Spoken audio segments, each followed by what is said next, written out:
Hi everyone and welcome back to another, I haven't made a video in quite some time. I do apologise for that. I'm going to try and get back on it.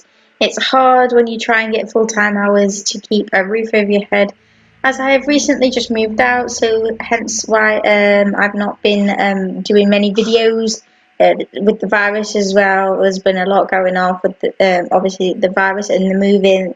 I've just literally had no time, but now everything's settled, everything's starting to calm down, and I get the privacy to be able to record and make videos, because I don't like doing it when my partner's around. I don't know, no.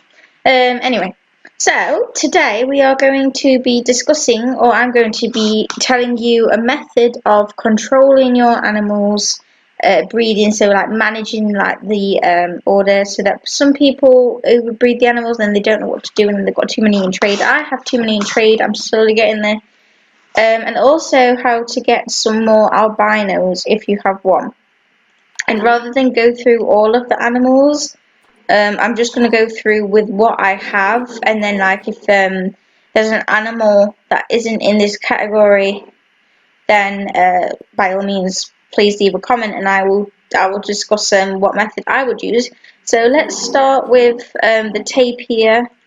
So obviously the tapir is a one couple thing, so you have one female, one male, and this is also what I'm going to use for the inbreeding for the albino, because as you can see we have an albino tapir just here, Owen.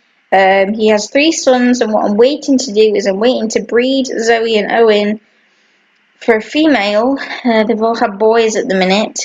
When that female is born, I would then take Zoe out and breed the daughter with Owen, and keep doing this until I have as many albino tapirs. And also, people don't seem to know this, but if you adopt animals as well, let me show you. I do apologise if the game is a bit laggy.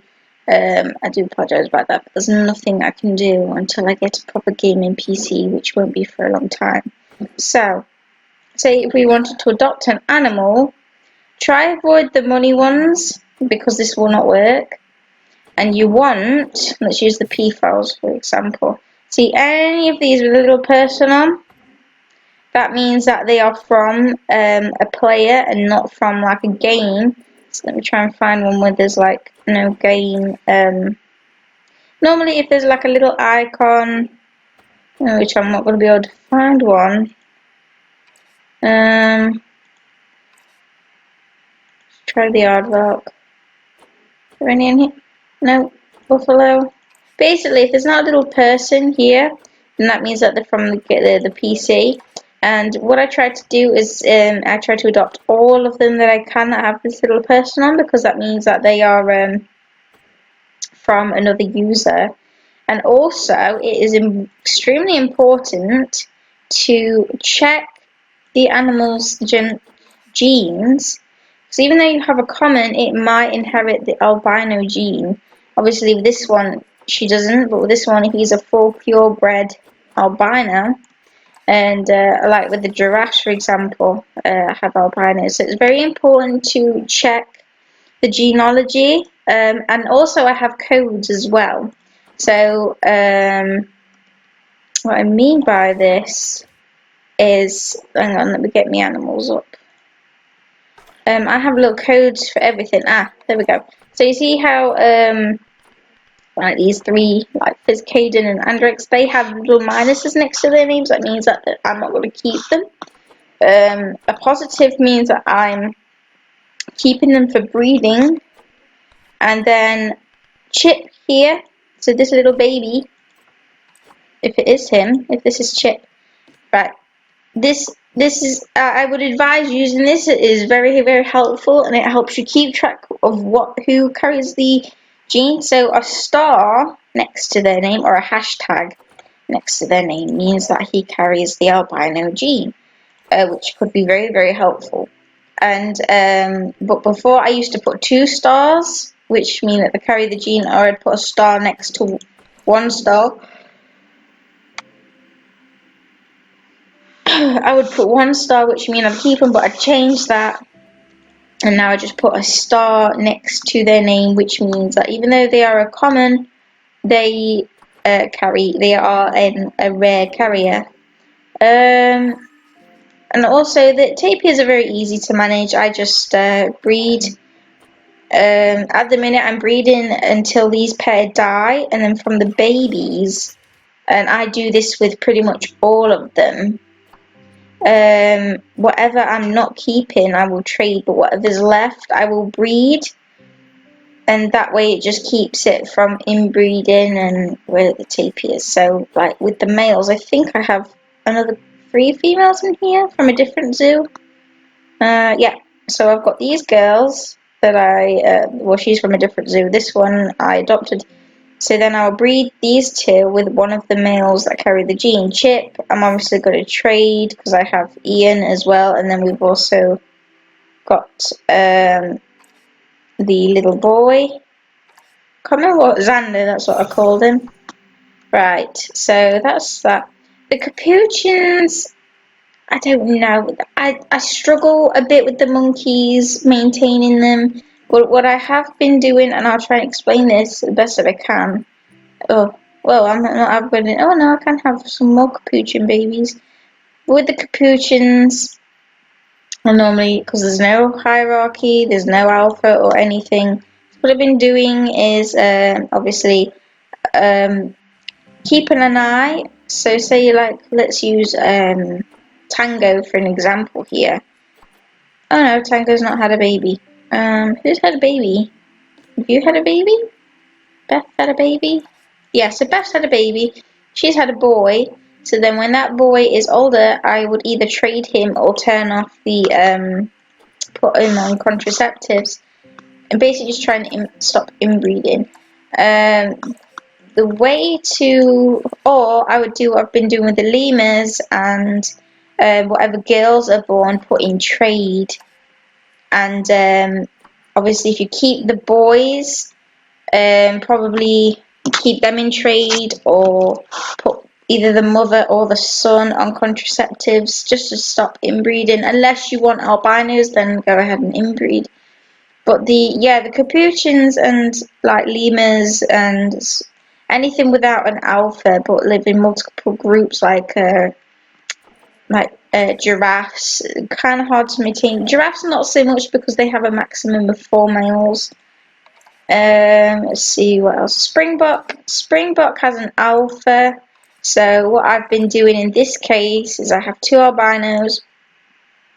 I'm breeding them until they die, or until one of them dies, and then the remaining females that have been born from this pen will go in with a new male, and then I'll keep those females, and so on. So it like repeats itself really. Which is, oh, and discussing the alpha. I tend to, unless like I think Tyrone is a gold rating. Yeah, so if there were anything like a silver or a bronze or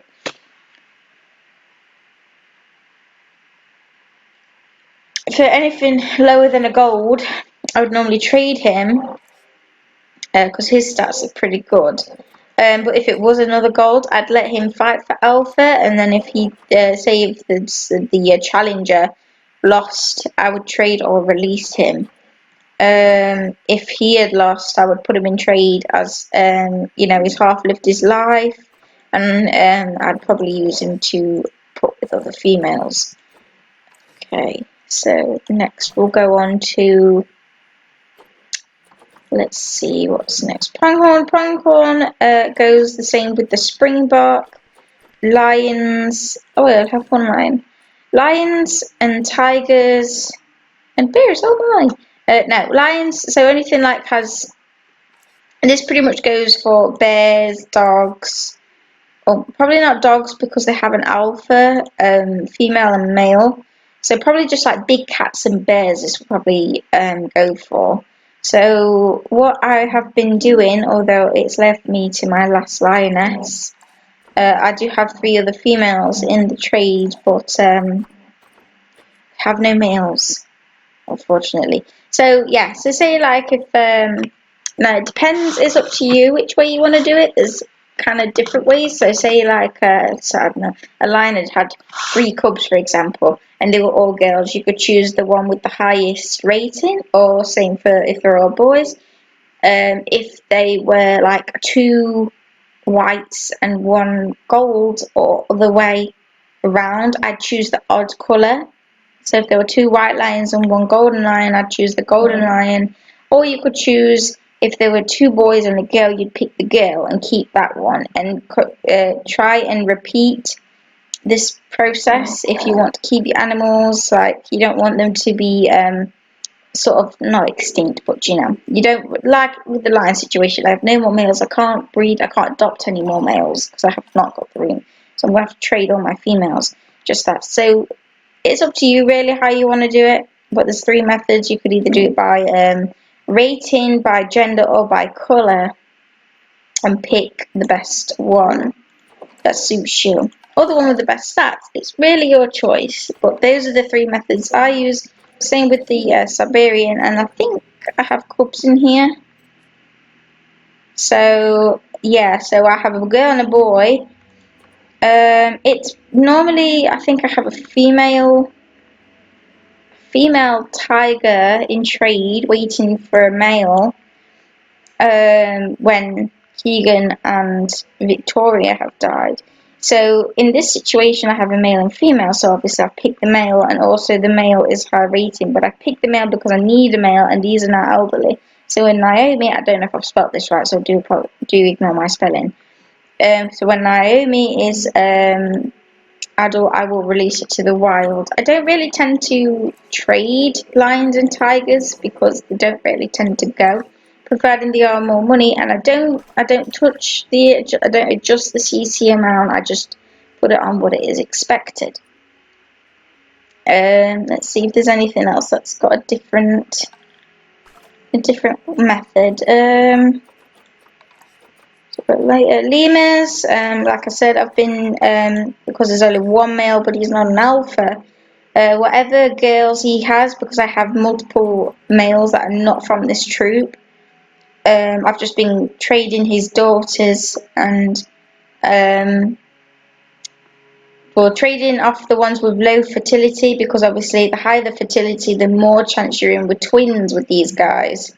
And obviously I'm trying to do the get as many albinos, and obviously trade the lower ones so then people can still get albinos.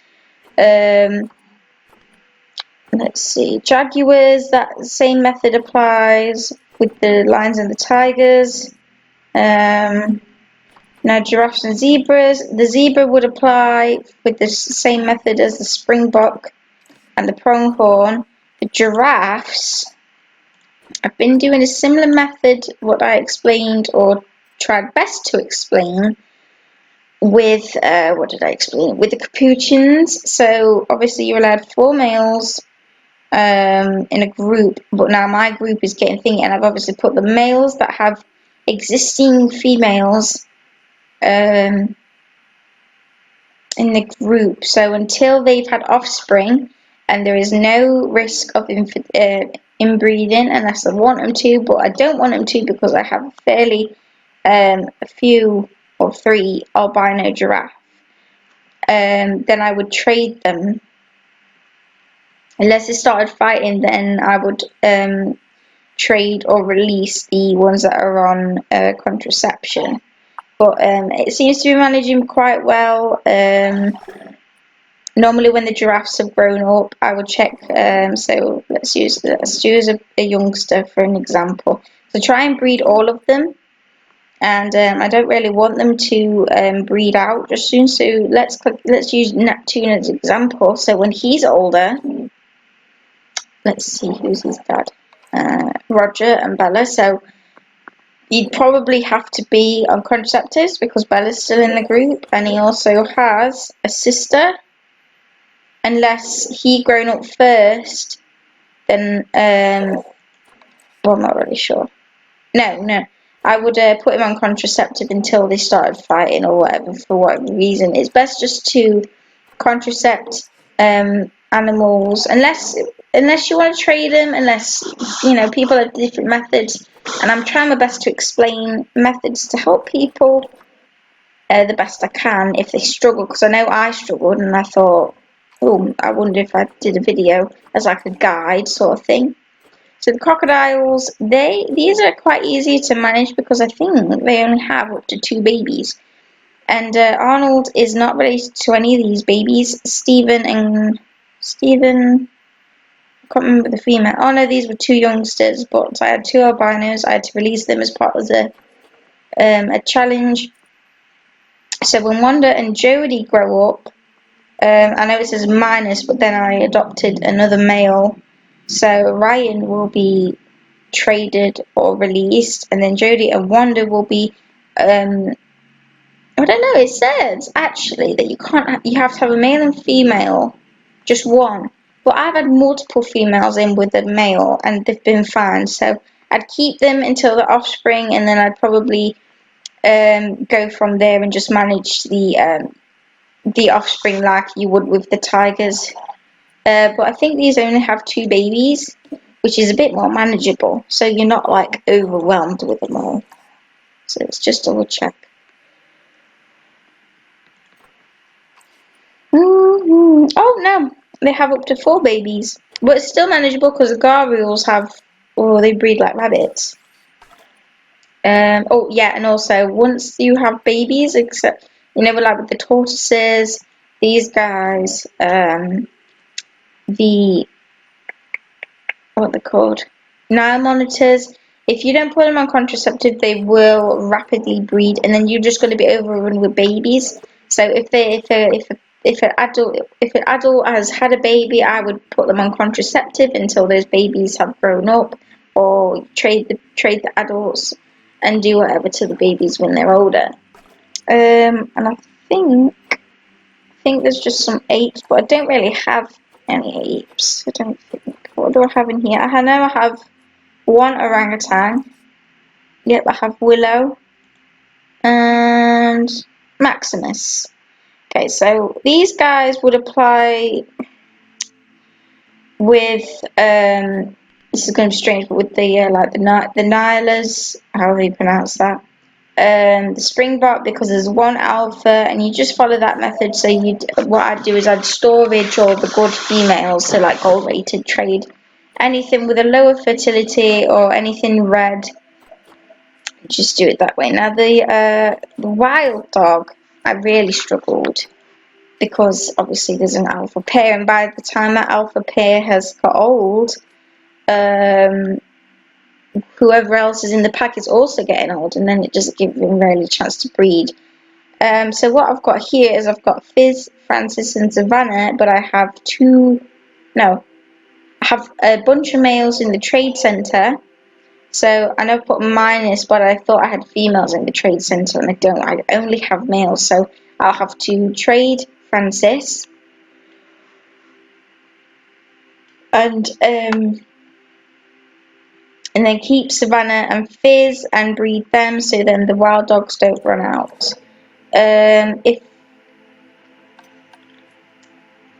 But yeah, I'm only going to explain what I have rather than go through everything. But pretty much, if you find some things like with 1 alpha, it's pretty much explanatory. So like, that all antelopes and zebras and stuff would follow the same rule. I hope I have helped out and made this a bit easier for you. I mean, I've tried planning to explain it, but I just thought it's best just to say it as I go, if that makes sense. Otherwise, I'm just going to be all over the place, and I hope I explained it as best as I could. But yeah, with the albinos as well, if you inbreed with the offspring with the parent, you'll find that you'll be having more rares very, very quickly, which is a good thing if that is what you're after. Now, obviously, if you don't know, the North America challenge is happening a week tomorrow. So, yep, next Tuesday. Basically, we have to breed bronze-rated animals. So what I'm going to try to do is try and start a new map. I have it listed North America, and try and do my first very speed builds. I am not very good with the whole habitat building thing. I am trying to get inspirations and ideas from videos. I've been watching tutorials. I've been watching videos on YouTube from Paulsley, I think that's his name. Delady designer, whatever. I can't remember how you pronounce the name. Delay designer. I think that's how you pronounce her name, and some off of Rudy as well. And yeah, I think I've got some good ideas. But then probably when I get to it, I'll be like, I don't know what I'm doing. But yeah, I'm going to start that straight away. Obviously, that'll be in a different episode, and we'll start making a North America zoo. Try and get rid of some of these because obviously we need to be adopting North America animals, but it also gives me a chance to get rid of put some of these in as well as a starter. But I do hope that these guides helped you in a weird way. I don't think I explained it all that best, but I tried. But hoping you have some sort of picture on you know, controlling and managing your animals a bit better in a breeding group. But if there's anything that you're unsure of breeding wise or anything at all, just comment below and I'll get back to you. And hopefully you'll be able to join me in building the North America Zoo. So have a fantastic day and goodbye.